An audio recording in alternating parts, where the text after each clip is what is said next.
Hi everyone. In this video, I'm actually going to cover a couple of different topics related to health, business operations, earth pollution, as well as people who have cancer or organ damage going on in their body. So, in some of my previous videos, you might have already seen how I have mentioned about how pesticides can cause earth pollution, food pollution, clothing pollution, water pollution, air pollution, and can also end up causing harm to the trees and plants in our neighborhoods, and which adds to the toxicity in our overall environment, because if trees are highly sprayed with pesticides directly or indirectly, they are having some pesticide exposure from the water in the area that has already got contaminated, then the trees naturally stop breathing, and they have as much of a breathing distress as a human will have when a human's lungs are impacted by pesticide pollution. So, what happens with the trees, and you might have seen already in Mumbai like areas where during the before the rainy season, there's a huge layer of dust and coating on the trees. So, like how the dust gets coated on the trees because of air pollution in the environment in the cities, same way anything that is sprayed around a tree, that can also get rested on the tree's leaves and branches. And what happens to our skin when we have something icky and gooey sticking onto our skin? If we have something icky and gooey sticking onto our skin, or if we even apply something like a lotion on our skin, if any kind of contamination that is not healthy for our body is present in that thing that we are applying to our skin, it will impact our health. So same way, the pesticides, when they get coated on the leaves and branches of a tree or stem of a tree, what's happening to the tree is now the tree is not able to do its normal photosynthesis function. And if the tree is not able to, and that's part of its respiratory system. So when the tree is not able to breathe properly, do its oxygen carbon dioxide exchange process naturally, or if these pesticides, how they damage our lungs, how they damage our organs, these pesticides have the same capacity to damage the cells of a tree as well. So, likewise, how slowly organ damage and cancer can develop in someone who has been exposed to a large amount of pesticide, same way, slowly some kind of organ damage and cell damage is also happening within a tree that has been sprayed with pesticides. It's just that because we're not taking a microscope and doing a microscopic analysis, or we're not doing a histopathology analysis of a tree, or we aren't actually observing even like what is happening to the oxygen content around a tree when a lot of air pollution is going on in the environment, we haven't tracked it. And because we haven't tracked it, we don't understand what is going on with the tree, but its health is also deteriorating like human health when lots of pesticides are in the environment. And it's true not just simply of trees, but any plants and vegetables that are being grown by spraying pesticides on them. And as a result of this, the consequence of this has already shown up in our latest food research related data, where it is showing that the nutritional content of food is going down in trees or vegetables, right?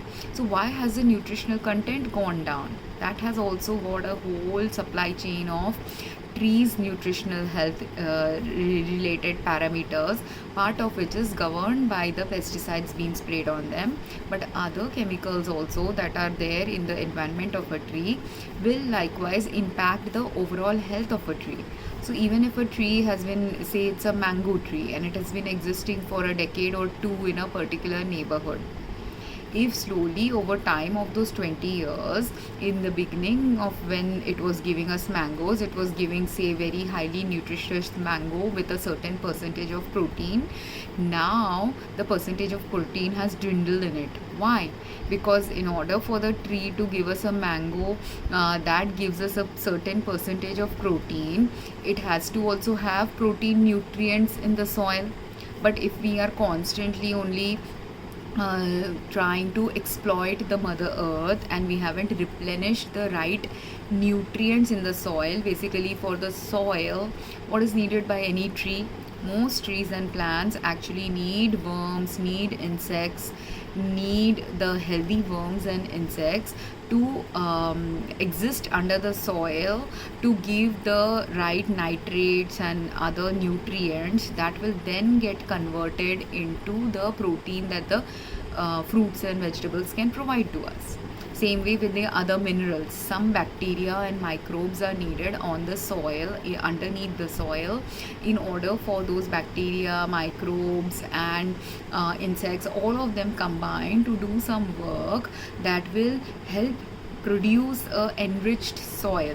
And then that enriched soil will then help produce a tree with good fruits and vegetable content that humans will consume.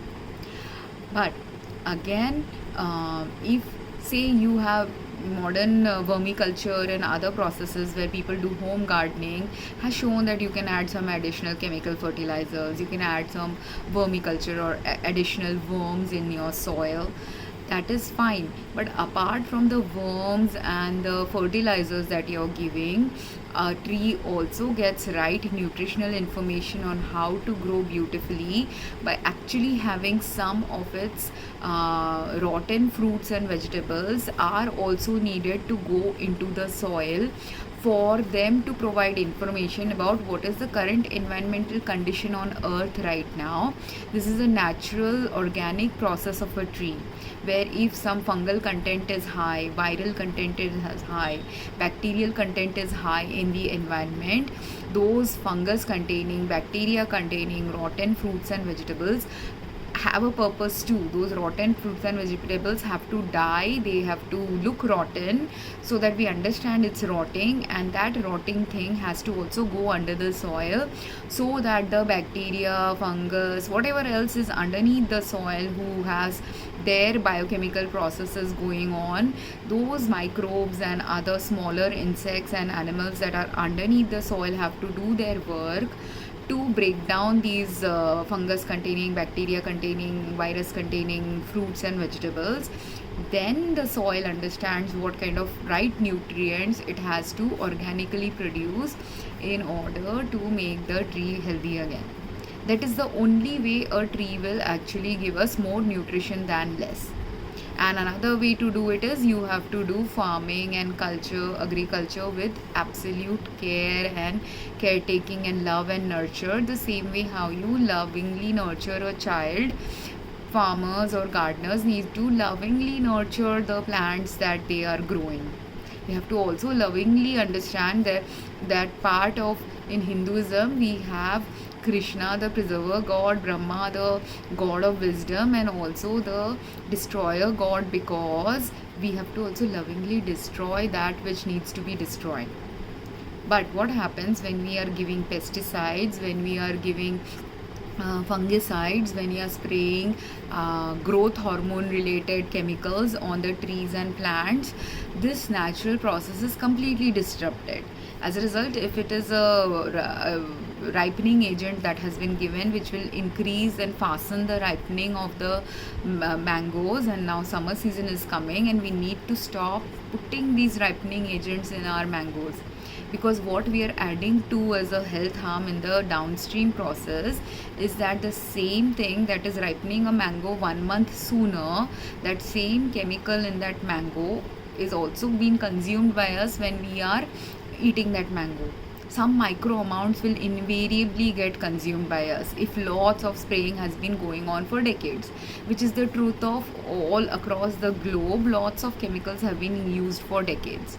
So invariably now our soil is so much contaminated with all these chemicals, our trees are so much sprayed with all the residual elements of these chemicals, that invariably a little bit of it will be there inside the mango even if we have washed the mango really well. So that mango which has now these chemicals that were ripening it 1 month sooner, if I'm continuously eating that mango every year, is there going to be a rapid cell death and rapid ripening of my cells in my body?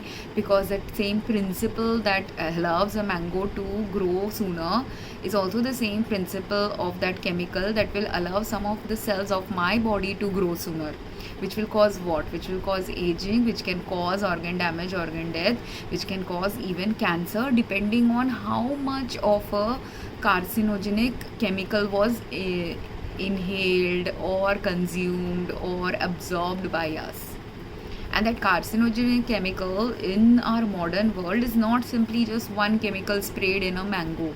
It can be one chemical from mango, another chemical from eggs, another chemical from meat products, another chemical from clothes we are wearing. So all of them combined, and all of them have separate data that they can cause organ damage, organ death, cancer in potentially certain patients. But the combined synergistic effect of these have not been studied yet. So anyone who wants to do research in these topics now have to do the research on the combined synergistic effect of all these chemicals, as well as or the other kind of research which shows that what is a healthier way of growing trees without these chemicals, healthier way of lifestyle choices without use of these chemicals. Anyone in the chemical industry, because I am from the chemical technology field, right? So as a person who was educated in ICT, I have the knowledge, not the complete knowledge, because there are other BTech students and MTech students from my university, PhD students from my university, people in chemical engineering also, all of whom are working in the chemical industry field. Many of whom, let's say, not all, but many are working in chemical industry related fields. So I understand that this field now needs a shift. It is a major shift that chemical industry and chemical technology and even pharmaceutical industry has to take. But if you don't take the right shifts also, irrespective of your choice of taking the shift or not taking the shift has to happen, otherwise many people will die. So that way itself the shift will happen. So there is an easy way and a difficult way.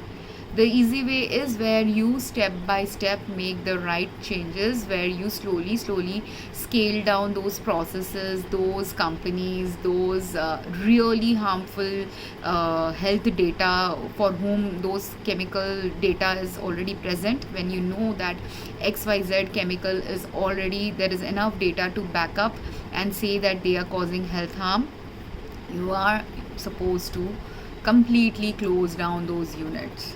That is the only health safe way for an globally conscious way of reducing earth harm, health harm, as well as our own lifestyles harm, which will come up not maybe today when you are making profit from these chemicals, but the harm that is present in your life will happen eventually someday in your future.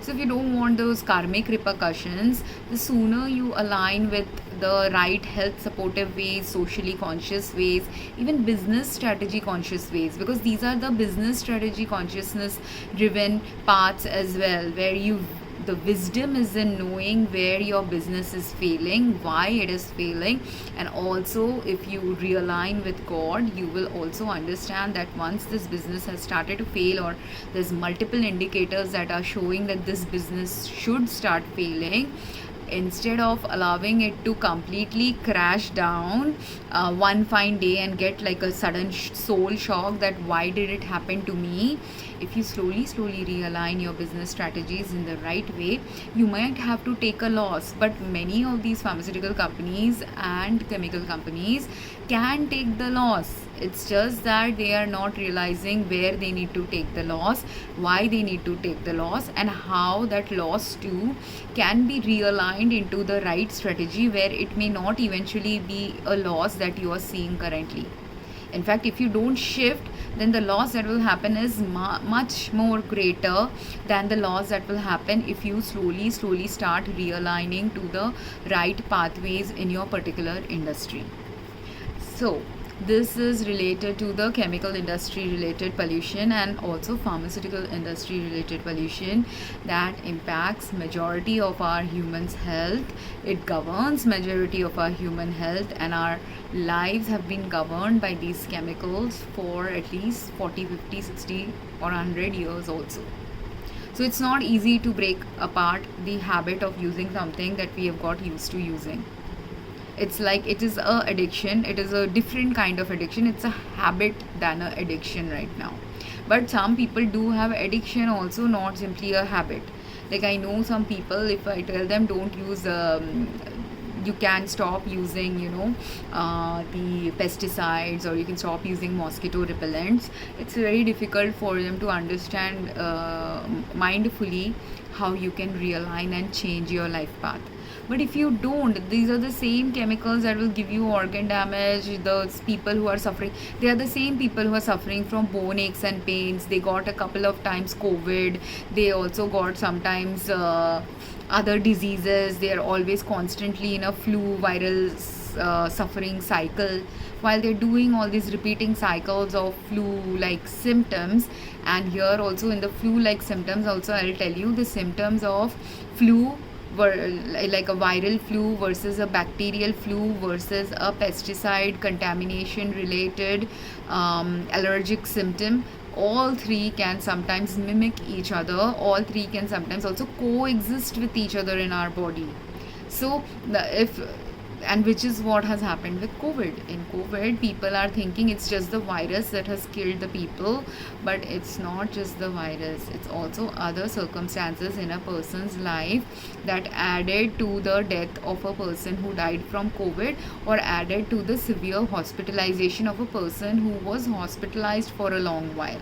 And if you really want those long-term hospitalized patients, or those who came back home after hospitalization and are suffering from long COVID symptom, like the body aches and pains haven't gone, the flu-like symptoms are not going away, the bone aches and pain and skin irritation is not going away, all of them, most of them have chemical pollutants as a root cause. Because chemicals have been prevalent in our lives for many decades of our lives. Those people who are minimalistic, they are the only ones, and also eat nutritious and healthy and balanced food, they are the only ones who are not as sick as the ones who don't have access to good food, don't have access to good water, who don't have access to good clothing. Good clothing meaning nowadays good clothing doesn't, what I mean by good clothing isn't that you go and buy a fancy 5,000 rupees salwar kameez from a store, or a 5,000 10,000 rupees sari from a store, or even lakhs and crores of rupees worth of clothes are being bought from somewhere. For an ordinary Indian, it is about 2,000 5,000 rupees we will spend on our clothes. For someone who's a little bit less or less financially secure, they might be buying 500 rupees clothes as well. But the rest, and then for the high class people, they might even be buying 5 crore worth of clothes. But it doesn't matter if you buy a 5 crore cloth, 500 rupees cloth, 5,000 rupees cloth. All three clothing is not good quality clothing if they are not health supportive, if they are not clean clothes, if their supply chain of the clothes didn't have a clean process, and as a result of which, if none of these are clean, your clothes could have chemical dyes, chemicals, chemical surfactant like stuff. And how you maintain the clothes in your dry cleaners or at your home, all of them also could be adding a layer of chemicals in your clothes that after you wear them, you have a repercussion of it, and you're having the repercussion daily. It's because clothes we are wearing daily, just like food. So if food is unhealthy, and how we can get sick from food, if the cloth is not pure cotton, if the cloth is not pure silk, if the chemicals used in the clothing is harmful to our health, and you are absorbing it from your clothes, then some repercussions eventually arises, which is what has happened to many of us who have COVID, who got organ damage, who are slowly developing organ damage, who are slowly developing cancer. For me, I was slowly developing cancer, and two kinds of cancer were developing in my body. In the first cancer that was developing in the body, that whole, it is still not developed into cancer. It took 15 years for it from to go from a small thyroid nodule to a larger nodule which also had lesions. And while it has now, some of the nodules are larger in size, some of the nodules have, one of the nodule has converted into a lesion. Now that lesion has the potential lesion, meaning it's an open wound like structure now, and that open wound like structure inside the thyroid organ, near the thyroid organ, that nodule, if it keeps staying open, it will eventually get into cancerous zones unless it completely gets healed or completely gets destroyed by the body's biochemical processes, which destroys a small nodule like structure. Because body system does have macrophages in our body who can engulf some proteins and other cell structures, the larger cell structures, and break them down and destroy them. But for my macrophages to be active, or any other immune defense system to be properly active, and the lymphatic system to be properly active, I also need right nutritious food, and I also need right water. Because if water is not there, many things related to the lymphatic system's healing, blood related circulatory systems healing functions, and even liver or any other elimination organs healing functions, and even sweating, which is also a detox function, all of it needs clean water. Without clean water, 70% of our body's functions are going to shut down slowly, or are slowly breaking down. It's just that we look healthy but we aren't healthy. Like, I look pretty healthy, right? But I'm not healthy. I have another cancer developing. The thyroid nodule cancer has gone away because I got some energy healing done, because I also took some preventative care. One of the preventative care is like this: sitting in the dark, because my body is not able to take excess radiation.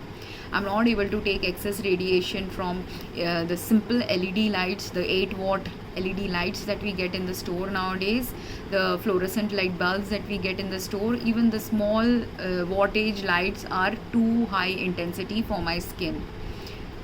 Then sun's radiation, especially during the summer time when the radiation from the sun is high, when NASA and other people know that solar flares are also getting sent. This solar flare means heightened solar activity is happening in our solar system.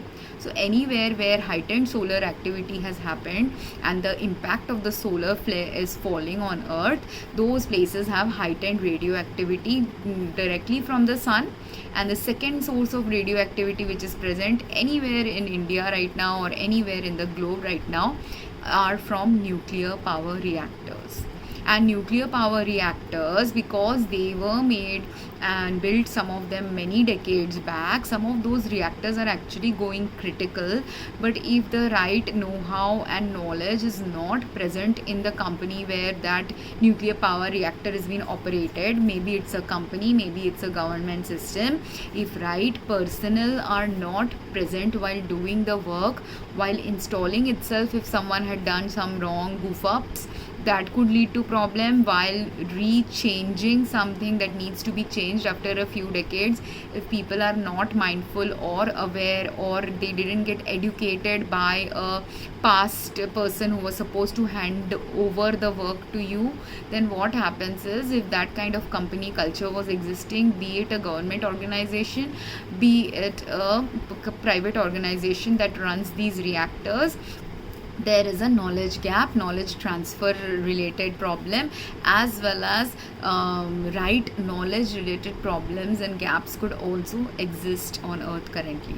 All of which means, if a nuclear reactor is going critical, not enough scientific knowledge or not enough knowledge is present in the people to understand this is going critical. But even then I am understanding it. Why? Because I have this other cancer developing in my body, and two cancers were developing in my body at the same time at a one point of time. And when one was a potential cancer developing, one was already a developed cancer, but the diagnosis for it was fudged up. As a result, I didn't get the treatment for that cancer. And even if I went for the treatment for one or the other cancer, I had organ damage going on, I had cardiac problems going on, I had multi-level problems going on with physical health as well as financial health as well as social health. Because of which, if I took an intervention in any one of the aspects, and if it is the wrong intervention, it will immediately would have led to my health collapse, which I couldn't afford because I'm living by myself most of the time, or living with people who don't understand the critical nature of the health status that I have. Or even if they do understand it, some people who I live with, they don't understand it at all. Some people do actually understand it, and they then use it for their own benefit, which is their own agenda, personal agenda and narrative they have about me. So that is the complex set of emotional health related factors that was impacting my health. But let's keep the emotional health impacting factors aside, because I have worked with my emotional health impacting factors for a long time. So I know how to manage that aspect, even if I'm not doing it effectively. That was not the major cause, even though people, if they really need hear my life story, they will think the mental health factor is impacting my health the most, when it is not at all true. Because I am the kind of person who, because of the consequence of the way I have been raised, the mental factors actually impact me the last. The factors which impact me the most is the physical factor. Why? Again, because of the way I was raised. Because my parents were not mindful about what food to give. They were just giving, like, one parent was mindful, other parent was not mindful. So until the time my body had all the healthy nutrients that the mindful parent has supplied me, I was healthy. Until the time I was healthy enough to supply the mindful foods to myself, I was healthy. But the time when I was so sick that I had to fall on the person who other people for the health factors that need to be present in my life, those factors were absent. So if I need clean food, I really need clean food. It has to be, and which has happened many a times, if I'm buying, say, organic tomatoes, it's not guaranteed that I actually get organic chemical free tomatoes, because here also the labeling of food is so messed up globally. Like, first they came up with the organic farming term. Organic farming itself actually means naturally earth aligned farming. Principally, that is what organic farming was meant to be. So it should have zero chemicals in the tomatoes I should buy. It should not have any ripening agent. It should not have any storage agent in the fridge in which the fruit has been stored. It should not have any chemicals used during the process of farming. But what has happened is, some retailers, they don't understand this, or even if they understand it, they are profit oriented only. So even if they have given an organic label to a particular tomato, a retailer, a wholesaler, farmer, who has done the mistake, I can't say right now.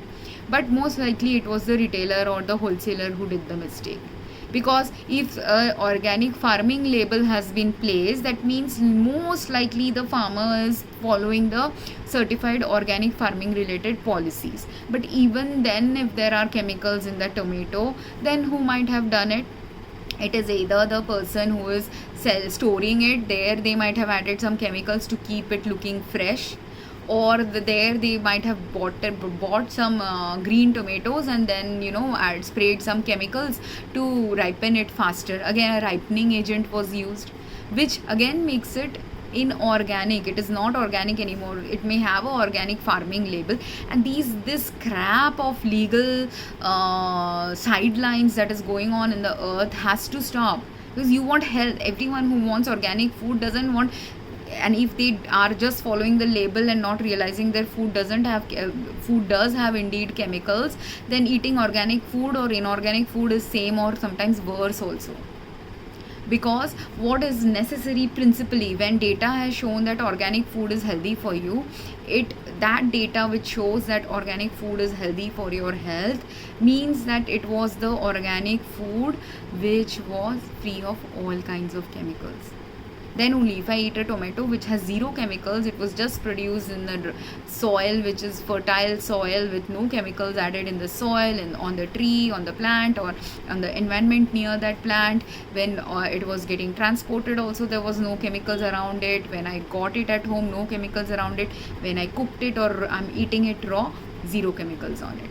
Then only a raw organic fruits and vegetables I can consume without getting any cancer, without getting any organ damage, without getting any other subsequent effect from any of the chemicals sprayed on it, used on it, from the farmer stage to my eating stage. right? Then only I will have a good health. But principally, if it says on a label that it is organic and only the farmer did the organic stuff, but rest of the other people have added chemicals to it, it's not organic anymore. Or if the farmer thinks that while I raise the tomatoes, there it is all organic, but in the last step after I pluck the tomatoes, I will put sprays on it, and the farmer did that, again it's not actually technically organic farming. And because there are all these farmers who are doing this and have done this also for a while, because of which now the new labels have come: organic farming, chemical free, hormone free, and the labels are continuously increasing. But the problem isn't the labels increasing and laws and regulations becoming stricter and stricter. It has become at a madness zone, and that's stupidity. Or it is stupidity also, because these humans who are spraying all these chemicals don't understand. This is the same reason why when they get suddenly cancer after 10-20 years of doing this, why they have cancer.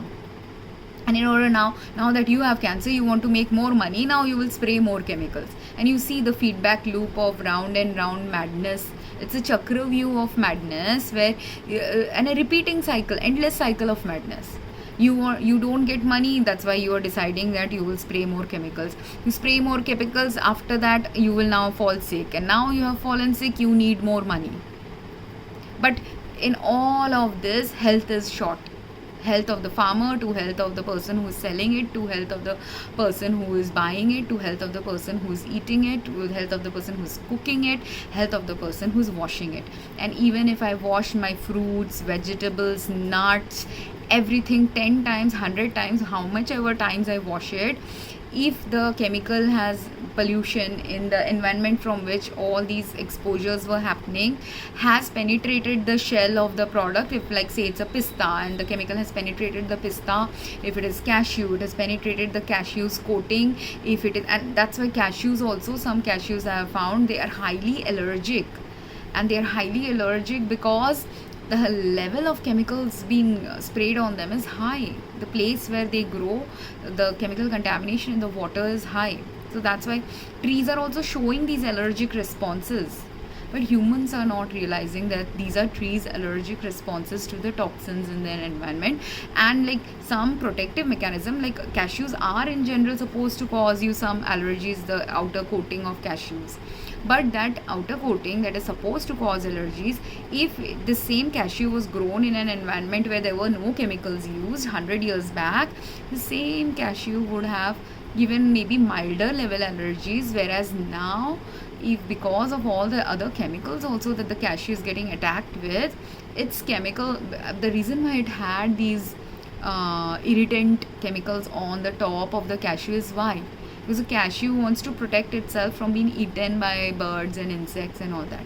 So it was a protective mechanism developed by the cashew so that it doesn't get eaten by other animals and birds.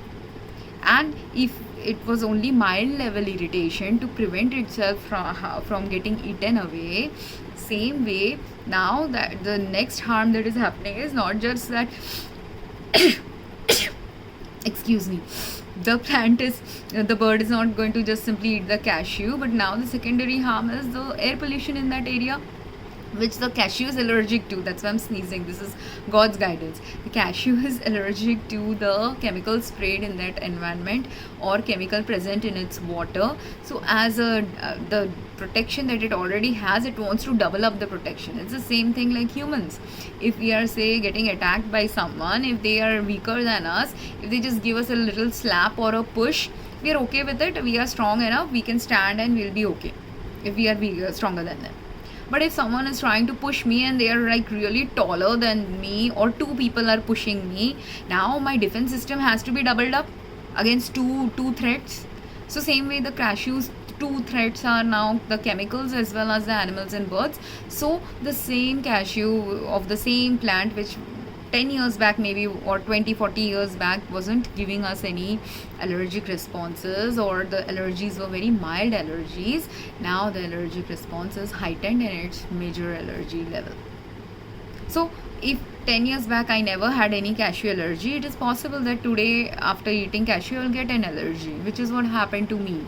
My whole health trajectory problems started first with allergies, then with it's a whole process. So I'll talk about that later. But main thing is this: the exposure to chemicals in our food, water, environment. They all not just impact the plants and vegetables itself, the trees that give us oxygen, they are also impacting our health. And when they impact our health, they are slowly, for some people it is immediate death, like cardiac arrest, respiratory arrest, or some liver failure, and that will result in death within a few years. For some people the death is instantaneous, for some people it's a slow painful death, they're just not realizing it, that the death trajectory is on, because you have not kept only the conditions necessary for us to not be on this trajectory of death and health harm. And the health harm consequences are like the same thing for, be it a cashew company you're working for, be it a retail market you're working for, be it a business you're working for, be it a farmer activity, be it you are a doctor, be it you are a pharmacist, whichever field of expertise you work at, teacher, whatever you're working at, it doesn't matter if the chemical pollutions in your work environment have increased as a consequence of all these mass marketing of products, or cheapening of some of these products, or because you've normalized use of these products, but these products have now accumulated within your place of work for a long time. The same accumulation that is happening from use of these chemicals in your place of work is also happening inside your body, inside a plant's body, inside an animal's body.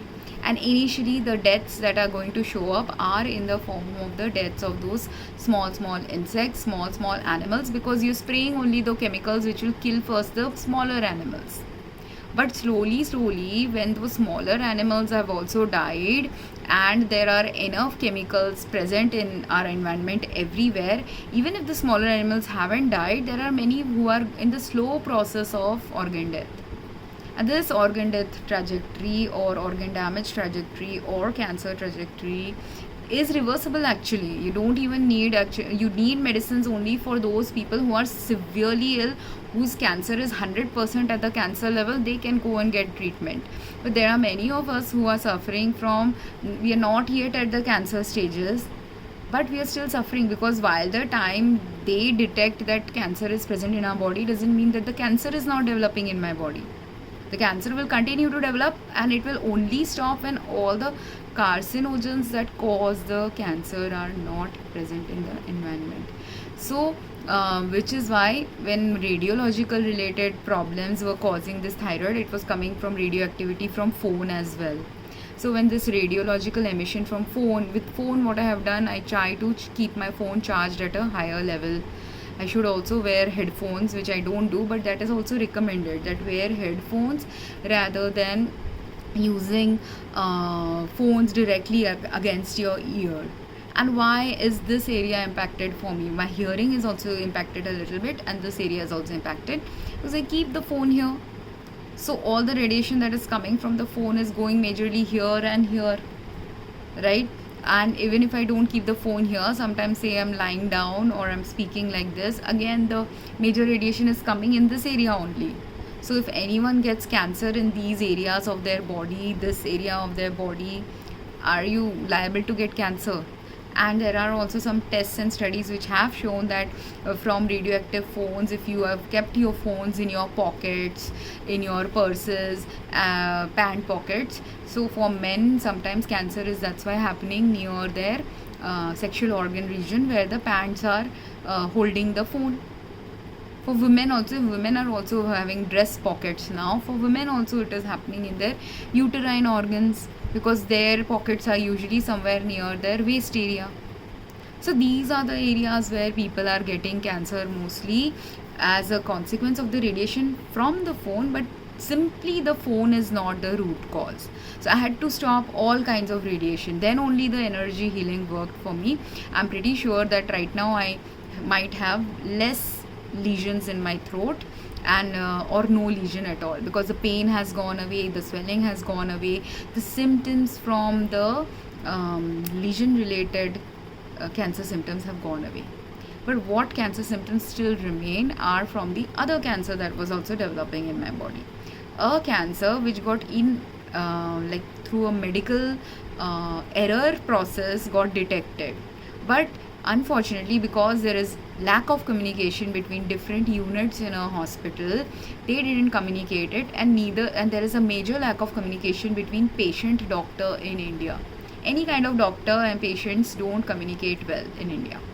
The doctors just give a diagnosis and that's it. That's all they have been taught. In US, this is the difference between US healthcare and Indian healthcare. In US, if you have some disease or you're getting a medication for a disease, or even if you're going for a procedure during the disease, there also doctors are busy, pharmacists are busy, everyone is busy, but at least bare minimal information is orally given to the patient to make them aware that some harm might be present in the medicine you're taking, procedure you might be doing. All that information is also given. The benefits as well as harm related information is given to the patient before a procedure, before a medicine you start taking, and even if you keep taking that medication for long time. And why is that package insert information given? Sometimes even package inserts are sold to the customers. Sometimes even there are online websites like WebMD and other portals which have come up so that patients also, if they are having a problem, they can look up the medication information online, either the product package information or the product other post product marketing information can also be present online. All these are necessary. Why?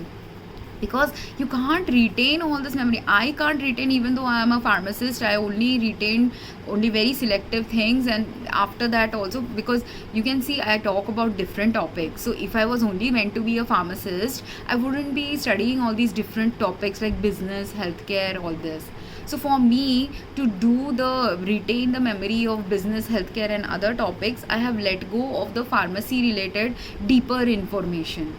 So every time a pharmacist wants to come and talk with me, or a doctor will come and talk with me, I have no doubts that your information about that disease and information about that subject is higher than me.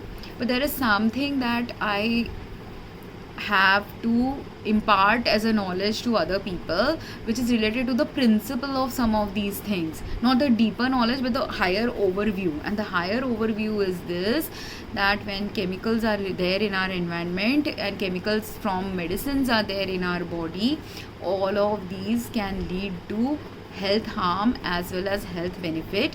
And right now on earth there are many human beings who have so much chemical pollution related, medicine use related health harm going on. If those humans get like a medicine that is say, because I was having 2 cancers, organ damages and organ failure symptoms showing up slowly in my body, if I took one medicine for my cardiac system and that same medicine can impact my liver, if I continue taking as an unaware patient without knowing what is the side effect of the medicine, what will happen is I will eventually have organ damage, because the sign of the organ damage was already there in my report. It's just that the doctor forgot that this medicine can also cause liver damage. And even if I knew as a pharmacist that this can cause liver damage, I still took it, because what happens is these are all potentially it can cause something related area.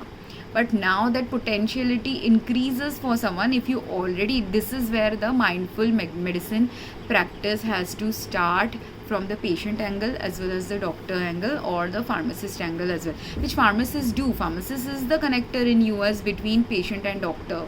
The information that the doctor didn't provide to the patient, the pharmacist provides to the patient in US. But that is not true in India.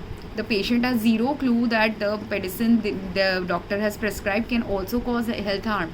I have a few families who have taken medicine, and as a consequence of the medicine plus the consequences of whatever other factors are impacting their health is like deteriorated to disability levels, physical disability levels.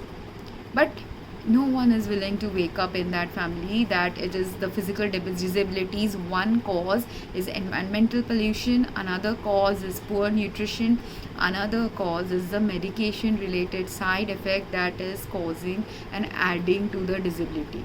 And this is the same problem I have as well. Only thing is I have more knowledge than her, because I have more knowledge than her, because I am more mindful than her, because I am aware that chemicals in food, chemicals in my lifestyle, chemicals or radiation related things that can impact my health can cause worsening of the health. I have not fallen sick from, despite having two cancers in my body. I went through really literal those falling down moments of sickness, but I'm still standing. Why? Because I slowly realized what is it that was impacting my health, and one item I'm reducing from my usage. I also, because of the result of one or two cancers going on for many years, anytime those, or let's say pre-cancers, I don't know how to describe it, one was a pre-cancer, one was actually a cancer, but it's not yet been diagnosed as cancer. But both of them, if let's say they are pre-cancer levels, it has not gone into the cancer stage simply because I am not taking those foods that will escalate it into cancer levels. Which are those foods? For me, especially with foods, I am doing the first level of mindfulness, but I am also started doing it with chemicals that I use daily. I also do it with the clothes that I wear, and of course it's unavoidable right now to, if I buy 10 pieces of clothing, out of which maybe only one was not chemically laced enough to cause harm to my health, but all other clothing that are, and I've bought clothing in Goa, bought clothing in Mumbai, bought clothing in Kolkata. It doesn't matter. Everywhere there is Kolkata, in the villages of Kolkata, of West Bengal. These 4 places, and even I've bought clothes in Rajasthan. There are these 5 places I bought clothes, of which the Rajasthan company, doing some ethical processes, had the cleanest cloth. Only problem, Rajasthan has lots of radioactivity going on and chemical pollution also going on from organic, inorganic and other farming related problems.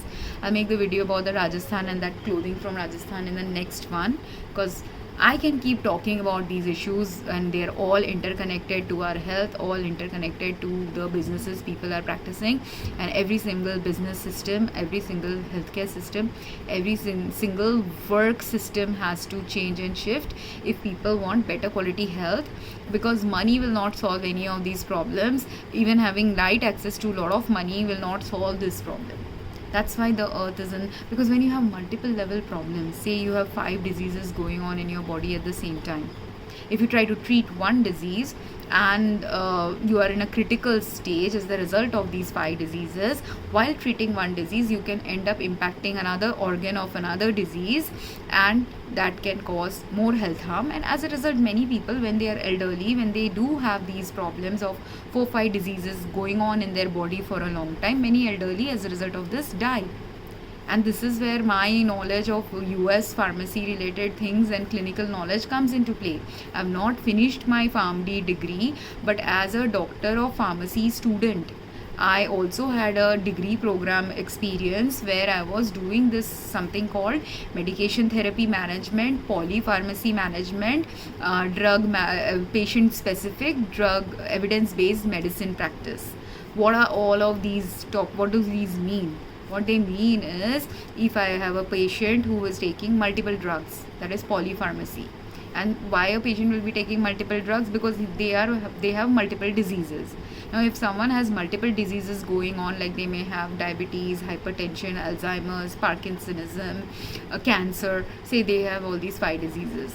Now for each of them, some of the drugs will have something called drug-drug interaction. Some of the drugs, even if they weren't causing any drug-drug interaction when 2-3 years back the patient started taking these medications, now the drug-drug interactions have increased. Why have those drug-drug interactions increased? Because while 5 years back they might have been at a healthier health status, slowly over time all the receptors in the body are getting clogged up by the medications they are taking and the chemicals in their environment. So if they have already cancer, the cancer is being caused by some chemical in the environment invariably. If not chemical, radioactivity. These are the 2 root causes of cancer. Carcinogens, and carcinogens are usually radioactivity based, or carcinogens are usually chemical based. Some chemical substance which can be in your food, water, air, clothing, even cars and plastics used in cars, and plastics present in your whatever you are using at home that you put in the microwave.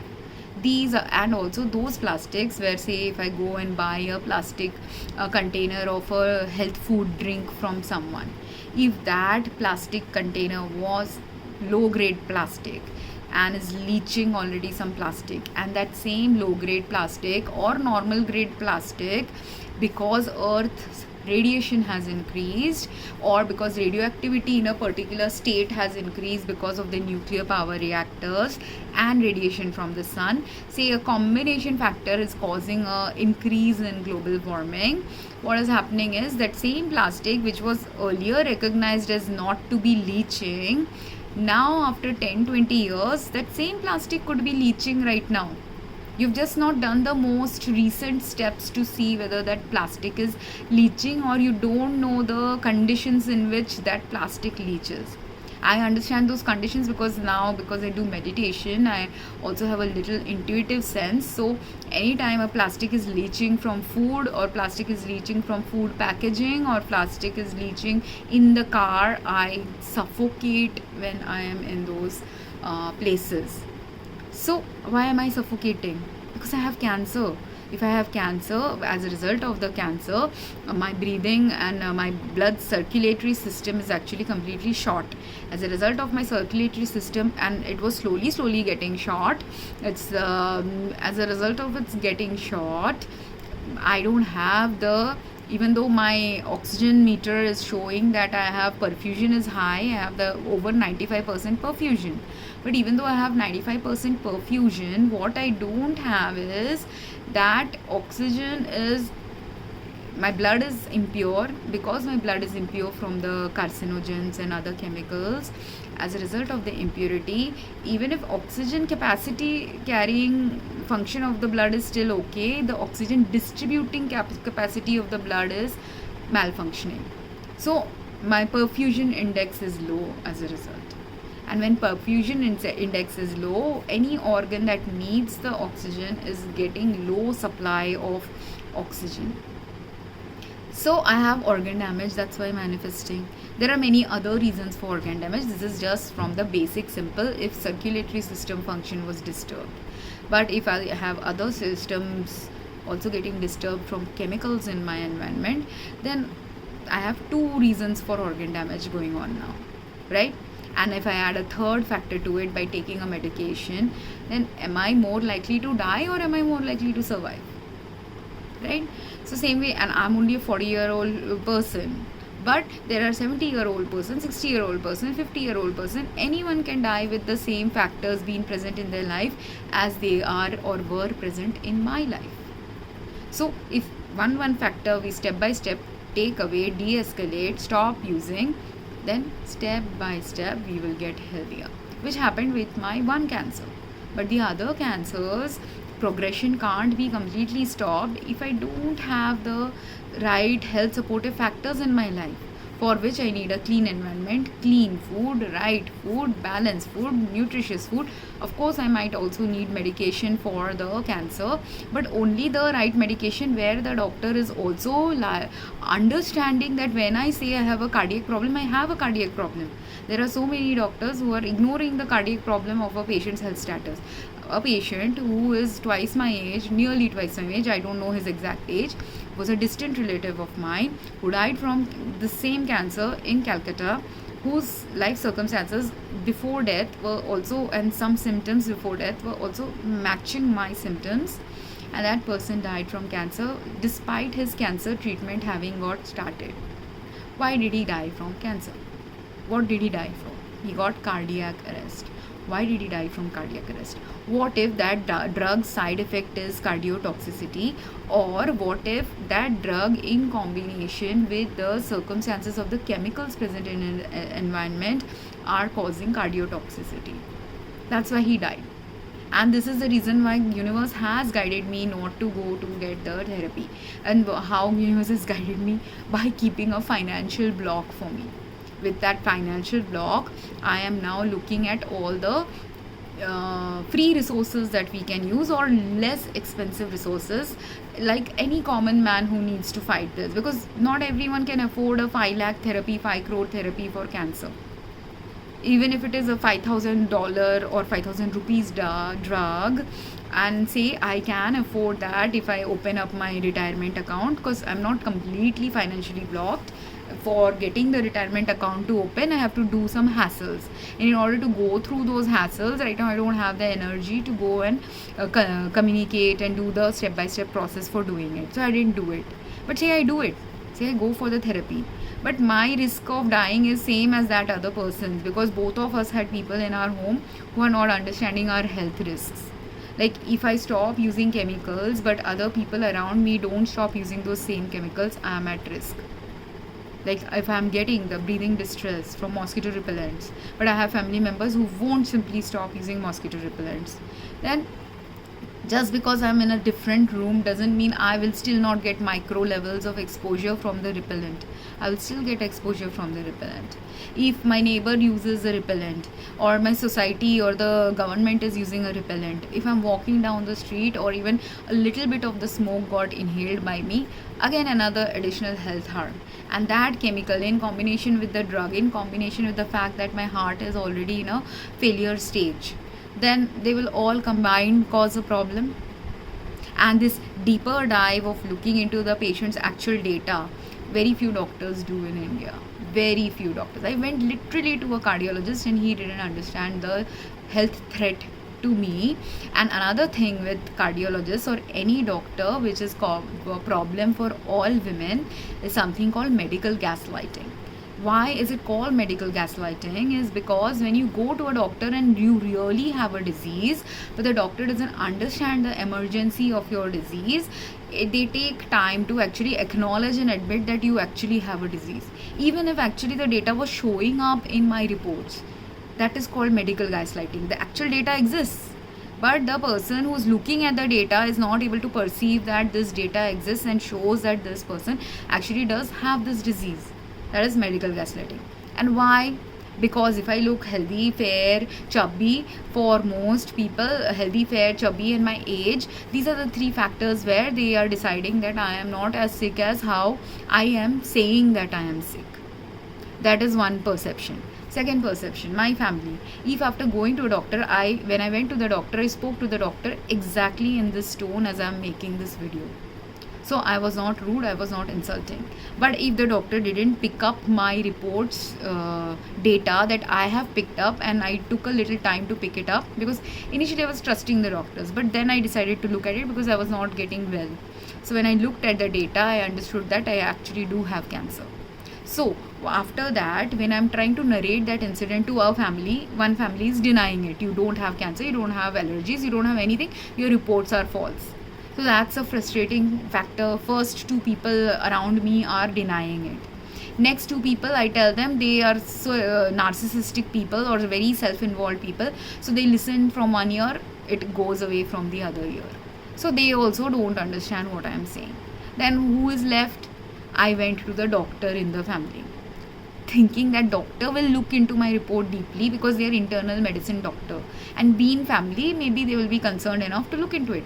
They're not ready to look into it, or they are ready to just hand me over to someone in this place, even though they actually have all the facilities, all the connections necessary to actually deep dive with me, actually even co-work on this, because this is a very collaborative project which needs to happen between pharmacists and doctors in India, outside India, anywhere in the world. If people want to save people like me who have multiple diseases happening in their body at a young age, and who look okay, and that's why the doctor thinks this person doesn't have anything.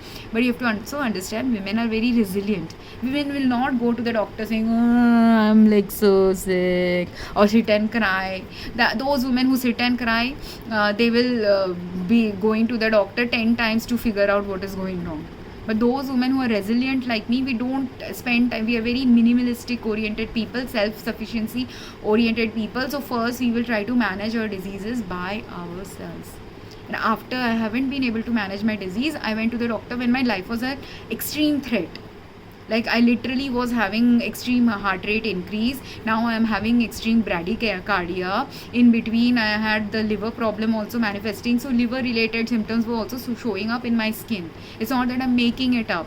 My skin was yellow, my liver, 1 year my skin was yellow. That was enough symptom to show that liver damage is going on. Another year I had done a blood test, that is enough report to show that liver damage is going on, and my stomach areas near the liver were aching and paining heavily. So there is a multi symptom you need to take. The reports, what are the reports? This is what I learned as a PharmD student, which Indian doctors, I don't know whether they learnt it or not, because I am not an Indian doctor.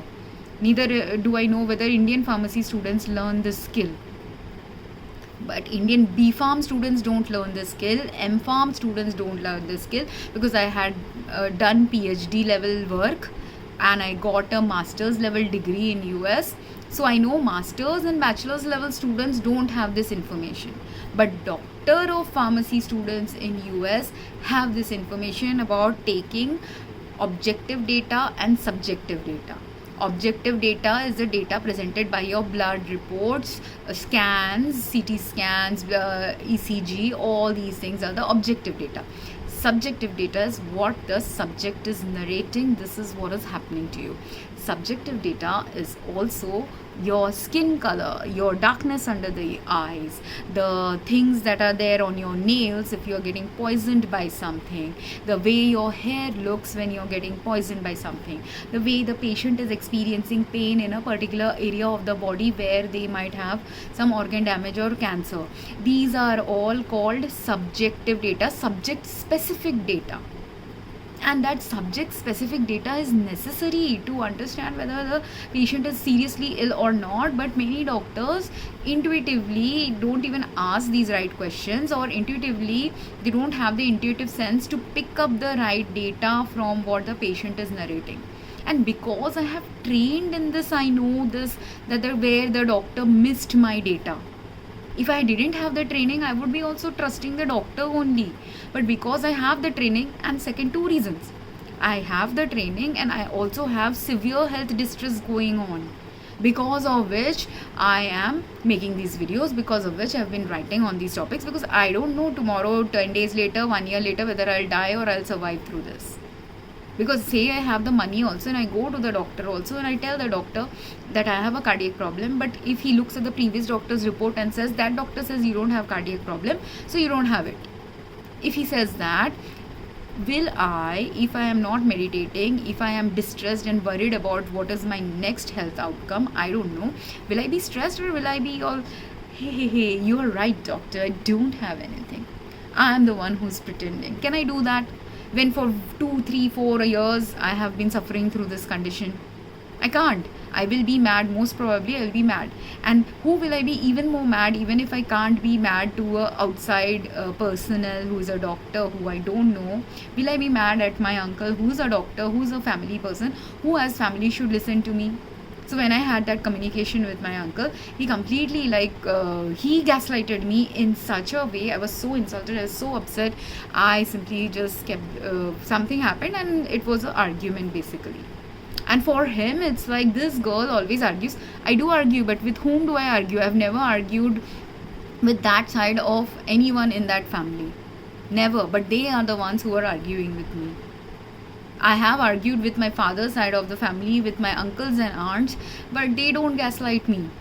But this uncle, with whom I have never held an argument, he's still holding a perception that she argues with people, and I should argue when someone is challenging something which is wrong. Should you argue or should you keep quiet? It's up to you. It's your choice. If say your cousin is dragging you somewhere where my cousin literally was putting mosquito repellents and other chemical sprays in the environment, where at that time, because of cancer, because of organ damage, because of multiple factors, literally my physical stress level were high. It was nothing to, I couldn't do any meditation to cause that stress level to be down, because it was not a meditation related emotional, it was not an emotional response only. It was a literal chemical response where my body is like all this system, like all the nervous system, sympathetic and parasympathetic nervous system was completely highly activated by the fight and flight response that gets activated when your body is in physical threat. That stress response and fight and flight response was activated with a cousin who, after telling her for 2 years what is going on with me, she is still not respectful enough to understand that if you use these chemicals in the home, I will die, or my physical health will be in a worst health status. So at that time when I am shouting at her, is it a valid reason or am I gone crazy? According to this family, you have gone crazy. According to some doctors also, it's the same problem. They do not have the discernment of when it is a physical health distress, when it is an emotional health distress, when it is a combination of physical and emotional health distress, and when a patient should show distress, otherwise the patient is going to die. I am at near death levels, but none of the people in my family understand it, or for them it is a mental health issue than actually a literal physical health threat happening to me, not simply because of cancer also. That level of problems I have been facing for the last few years. It was not simply cancer causing me to be stressed out. Even then, I am much more calmer than anyone you will ever meet who will have these 5-6 levels of threats happening. But there's a purpose behind that too. The purpose is this, that I understand where healthcare is going wrong in India, healthcare has gone wrong in other countries, and why medical gaslighting. The other aspect of medical gaslighting is this: women who, after suffering for 4 years, when they go to the doctor, if after going to 1 or 2 doctors or a few doctors, their health status, even though they know their physical health is in distress, but the reports are not, and actually I'm guaranteed, I can tell you, any of these women who were medically gaslighted, their reports actually had the data.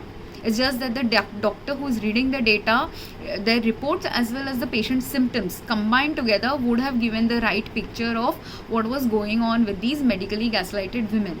But there are doctors who only look at the physical evidence. They don't look at the subject's evidence, subject specific scenarios.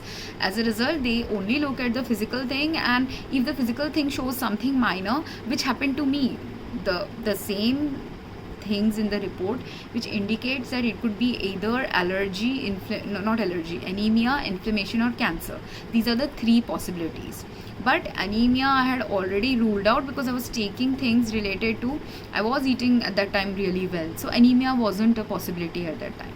Second, the reason I ruled out inflammation was high, so I didn't rule out inflammation or cancer, but the cancer itself showed up in a blood test, pathological test.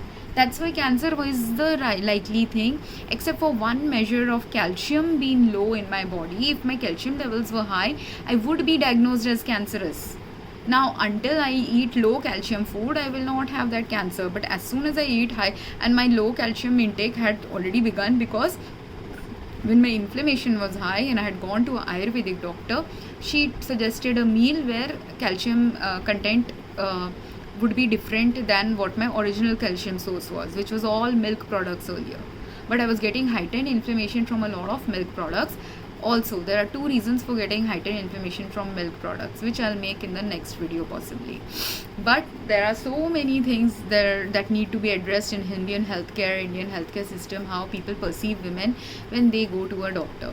Because, or even in their own families, they are perceived very wrongly, because if you are stressed physically and you are puzzled like what the hell is happening with me, and there is no one who is supporting you, not a single woman or man will not feel threatened enough to at least shout that let go of me, you are wrong. You will say that because that is the biological right of any human being. Even an animal, if an animal is getting tortured on the streets by someone, that animal shouts out when it is being tortured, and it is psychological torture to a person who knows that something is wrong in their body. Their evidence is also showing something is wrong in their body, but if other people do not believe that something is wrong with them, they are mentally actually abusing someone. They are mentally amusing, deliberately traumatizing. They are being narcissistic personalities, and they all have NPD. None of them are free of NPD, but that is a different issue. And with that NPD, I have worked around them for many years. It's not when I was well, not a single time have I fought with any of them. I only fight with my sister. And shouldn't you, if you have a difference of opinion, should you be and she is also a strong personality, I am also a strong personality, they're meant to be arguments. But that doesn't mean that we are fighting with each other. It's just arguments you're having as family, that's it. But that argument as a family is very different from how I will communicate with a doctor who is treating me.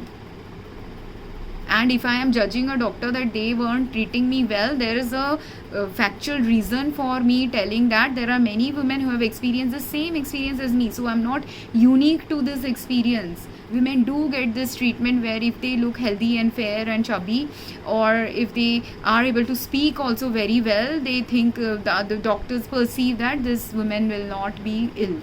But that's not true. Some women have to be this strong, because they don't have men in their lives to be this strong with them. So they will be speaking about every single aspect of their health themselves only. There's no one else speaking up for them. So if in India, if you are generally like thinking a woman will go and be like all meek and shy, like, oh, I don't know what's happening to me, doctor, please take care of me. That kind of a woman I'm not. So I'm not going to do that. I am the kind of woman who will actually literally fall down now next day, then only some doctor will wake up. But can I afford to do that also? No. Because even that kind of women, if they are married or are in a family where their family is understanding that they have a health issue, then also if you are going to fall down next day, if that person is, you have someone in your home who's taking care of you, you can still afford to sit and cry, or sit and do other measures. But I can't do that. I don't have any window of opportunity to do that.